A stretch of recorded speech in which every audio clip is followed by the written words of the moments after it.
At a recent House Rules Committee hearing, Congressman Mike Scott pressed Democratic Leader Hakeem Jeffries on ways to fix the nation's healthcare system.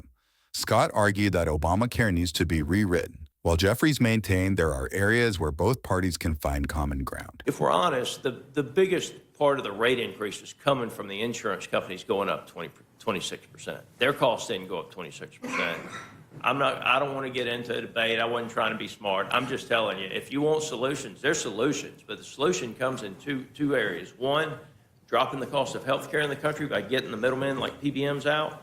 Two is you got to put competition back into the insurance industry, which means you're going to have to allow some smaller companies in that aren't big enough to do business nationwide. And you're going to have to give the American consumer the option to change plans and not be stuck with the plan they buy January 1. The thing I've never understood about what y'all did when y'all wrote the Affordable Care Act is when you buy your contract January 1, if it doesn't work for you, you got to stick with it for another 12 months. I mean, you should have any system that's going to work will have more insurance carriers with more competition and portability for the consumer so that they can move from carrier to carrier. We did it with no loss, no gain in the mid-90s.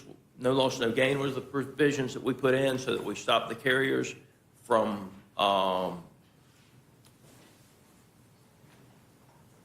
games they were playing, if you would, however you want to put it. We stopped the carriers from doing a lot of things they were doing with no loss, no gain. There are a lot of things that can be done to fix it, but what you can't do is pretend that the Affordable Care Act works.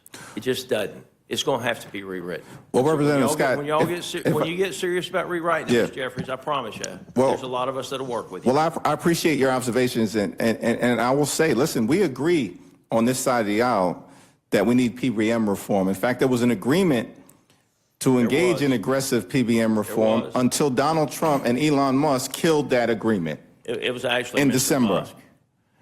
Well, you know, It's not elected. It was actually Musk that was posted. Well, whoever it was, Republicans apparently decided to pull the plug on that PBM reform, so we agree. For more congressional news, stay tuned to Congress Clips, and thanks for watching.